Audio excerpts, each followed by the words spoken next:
All right, gang. Happy Thursday to you. Welcome back to the live trading room. How is everyone doing today? As always, let me know if you can hear my voice or what's hanging on there, what's left of it, and see my screen. For you guys on YouTube and TradingView, hopefully it's working better today. I know we had some issues on YouTube yesterday where it wasn't streaming. Looks like the same thing today, but the stream did end up getting posted later, so I don't know. But Bobby's is feeling better a little bit. Not quite there, a little bit. Last night was rough, but we got all sorts of Jamaican remedies that we do here in the Stokes household, so it's feeling a little bit better. I'll be good just in time for boys' weekend, where my wife once again for the second weekend in a row leaves me with two crazy kids. Yeah, rubbing all types of stuff on myself and all that fun stuff. But welcome back to the live trading room. We're going to start with our trade of the day. And today's trade of the day is going to be on the DAX. So a little bit different. Usually we're mostly be concentrate on Forex. Every once in a while we dip over into the cryptos. Hey, YouTube's working now. Perfect. Today we're going to look at an index and we're going to look at the DAX. And the DAX is going to be very similar to a trade we looked at yesterday, right? Do you guys remember the analysis we did on the Aussie dollar? Aussie dollar, where we had this bad boy right here. Who remembers what we looked at here for Aussie dollar?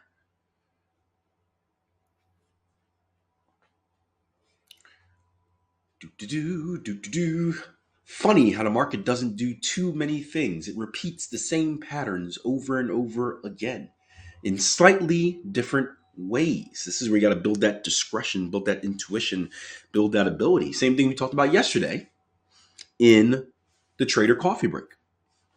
We had a high and tight flag followed by a break. We talked about this consolidation.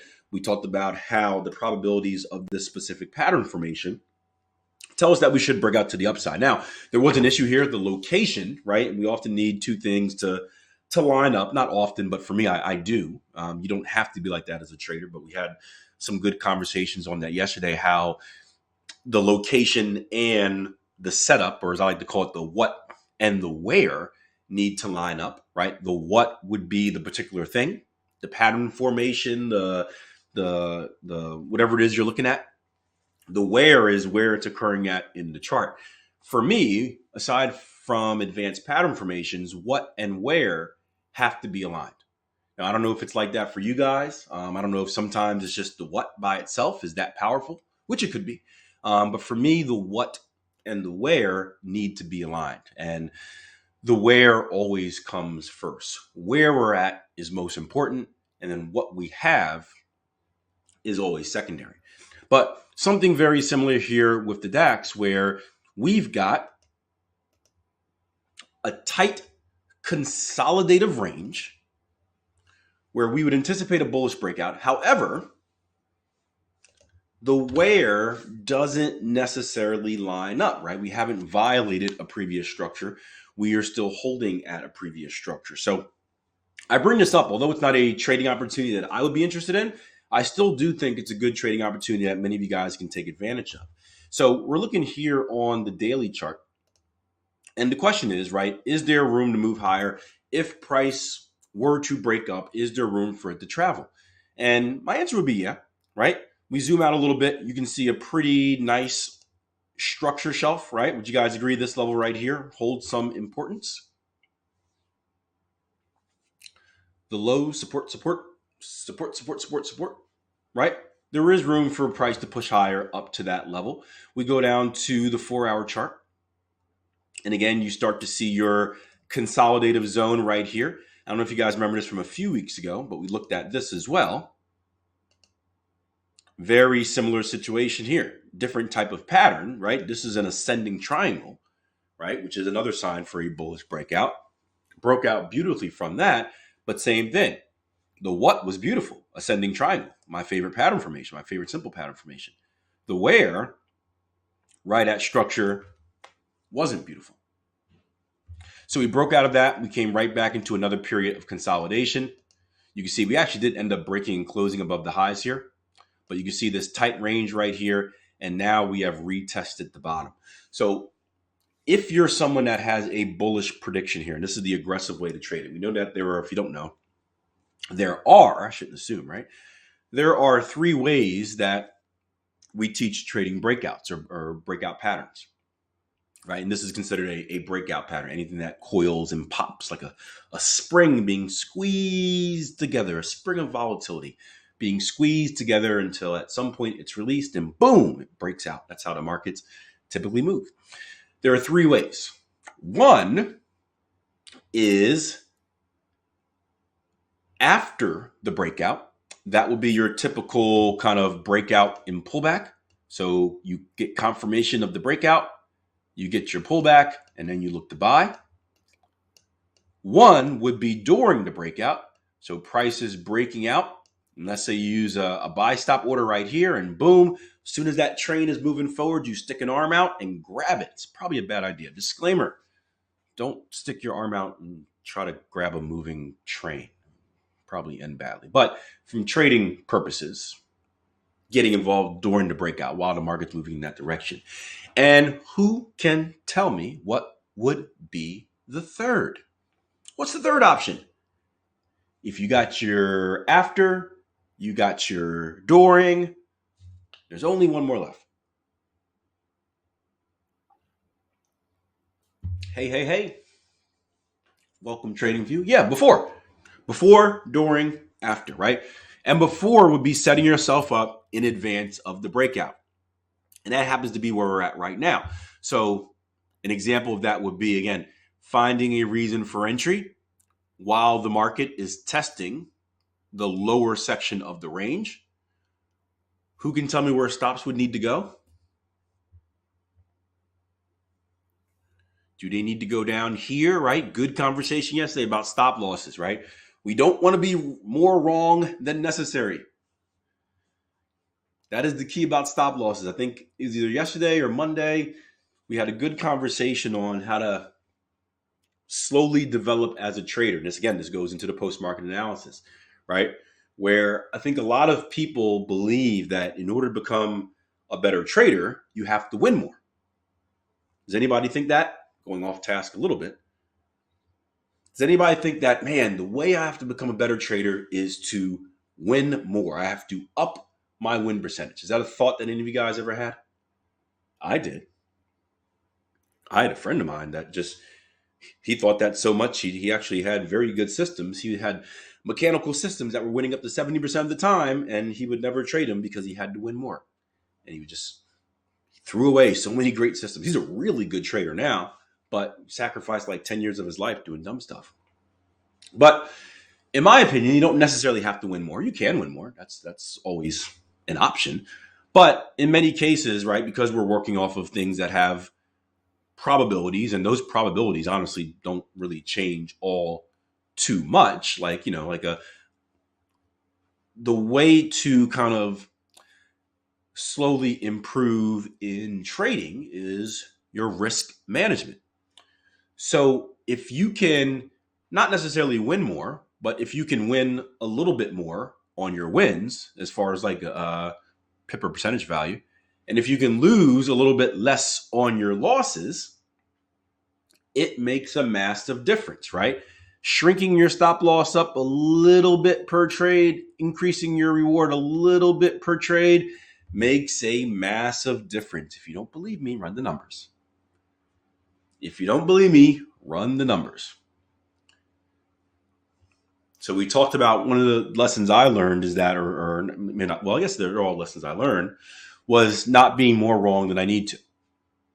Having a technical reason, very important, not a random reason, a technical reason for where my stops need to be, for where the market says, hey, Akil, your prediction was false. Sorry, buddy. And then once I'm wrong, accept being wrong and get out. I don't need to lose more money than necessary to be wrong. I can be just as wrong and lose less money. So below previous structure, right? our whole premise for this idea is that this range should hold. Do I need a stop loss down here to tell me that the range has broken? No. No, I don't. I don't. Now, technically, now you don't want to go too extreme. Here's the warning signs, right? So before you get all crazy. Now, some of you guys saying, well, Keel, if we break this range by 1 pip, that means it's broken. So I'm going to put my stop loss 1 pip below the low. Now, is that a smart idea, guys? This is where kind of common sense comes in hand. That's not a smart idea either, right? You want to give yourself some breathing room, right? Because if I know that you're thinking about putting your stop loss 1 pip below the lows, do you think the insiders know? Yes. Yes, and they will hunt you. They know exactly where those stops are at. They will come there. We've seen it a candle before. They will hunt it. They will tickle it. They will abuse you. And you'll be left on the side of the road crying. So you don't want to be that dumb, right? So give it some breathing room. But the point is you want to be below these lows. You don't need to be super far away to know that you're wrong, right? And then target position, again, our red line right here is that's my expectation. You can have a higher expectation if you want, depending on your analysis, right? Again, I'm pretty conservative, so I like looking at the first sign of danger. If you're looking for our highest volume spike level within this zone, right? We're looking at, swing high to swing low. We're looking at that being a little bit higher up in this range. Maybe team that with a Fibonacci retracement, swing high to swing low here. See if there's anything up there. Oh, look at that. 618 right on my level gives me more confidence, but 786 right on this level. Now, 618 is the golden mean. That's going to be the more important one. Honestly, a 786 doesn't really mean too much to me. The main fibs I pay attention to are 382, 50%, 618. 50% not a fib technically, but a psychological number.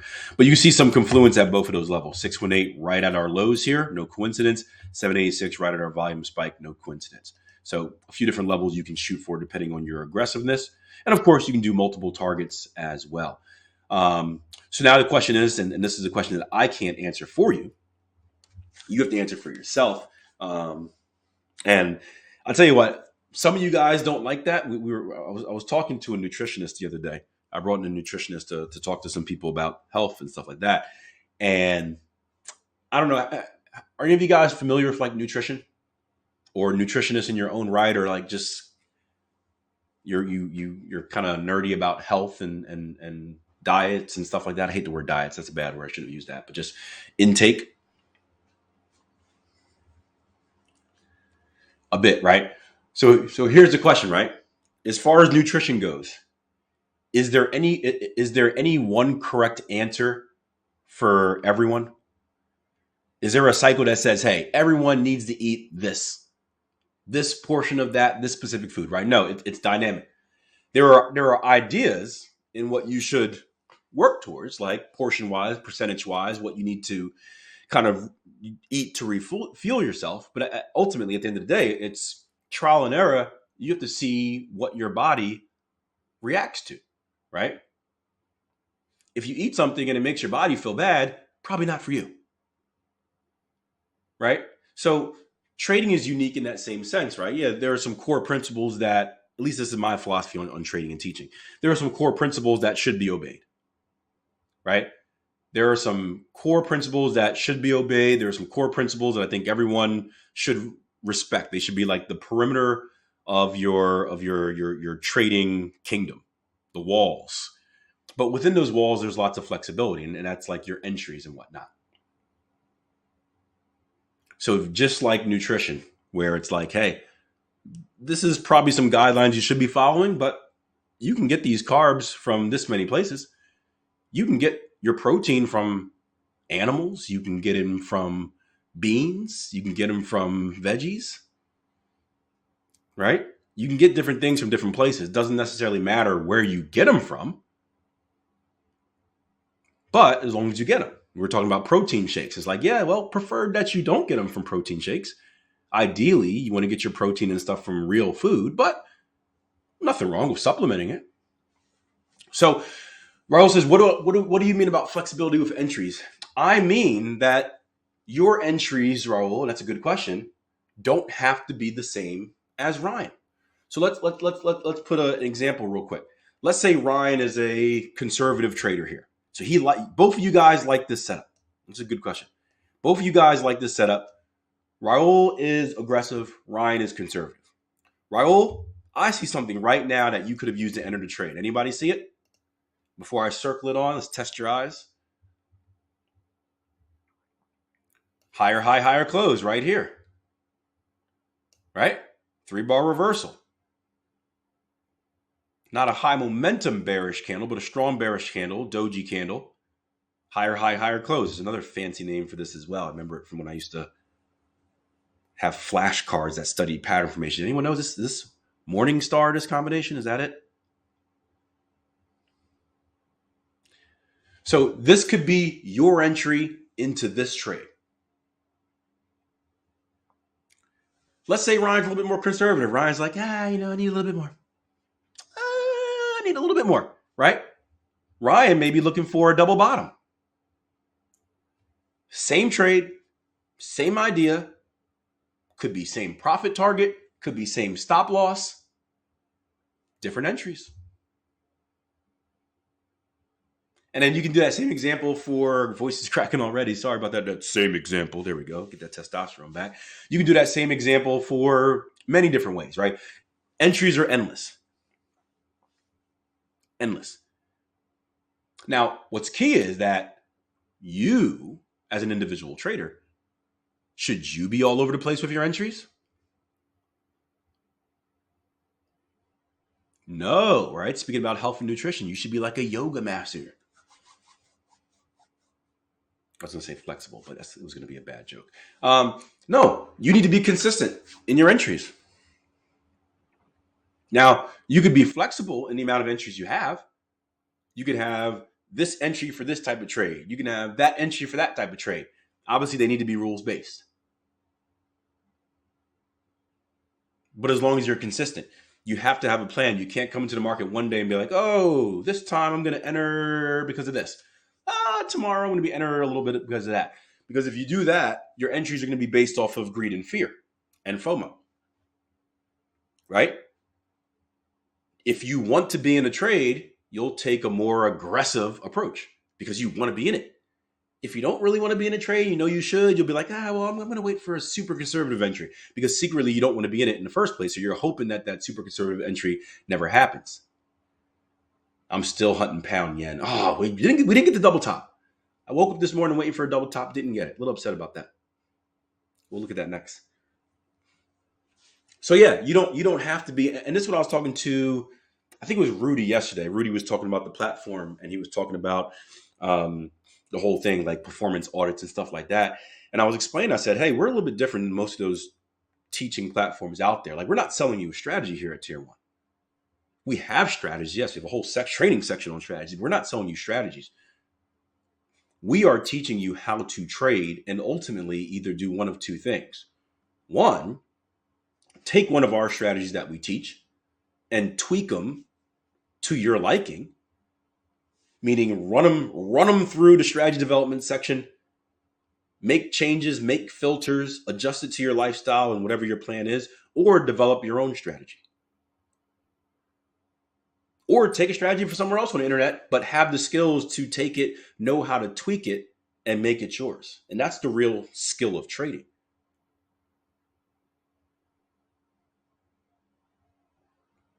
That's what makes you a trader and not just a strategy follower. Because strategy followers don't have a very long lifespan. Because strategies do not work the same way for that long. Market conditions always change. You will get beat to death.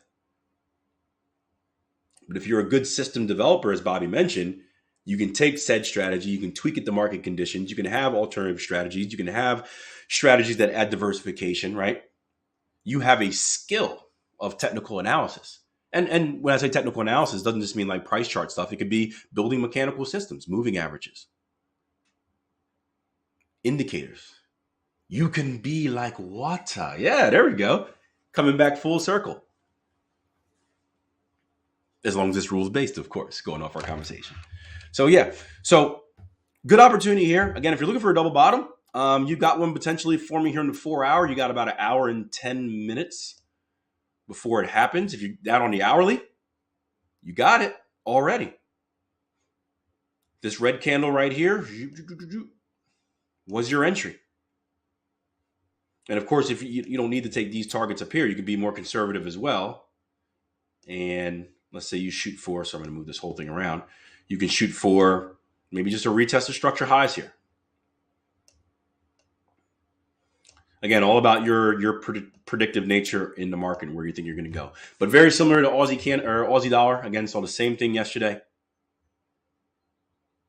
Aussie dollar was perhaps a little bit more bullish than this overall. We're at the bottom of a pretty decent structure shelf, but decent opportunity. Any questions before live streamers? I boot you out. Do me a favor, hit that like button on your way out. That makes me feel good. It makes me feel special. It makes me feel like you guys like what I'm doing. There's nothing worse than watching a recording of a video and seeing a little bit of likes. I cry. I cry for days and days. So if you hit that like button, you won't have to see me cry. But if you have any questions, shoot them in now before I dismiss you guys. I'll see you maybe this weekend. Again, I'm on single dad duty for the weekend. So hit or miss on whether I have time to get a trading edge video out for you guys. I'm going to assume a miss with how last week went, but you never know. If you have any questions or comments, if you're watching this late, you can leave it in the comment section below. I will answer it for you. Live rumors. We're going to head over to pound yen next and follow up on yesterday.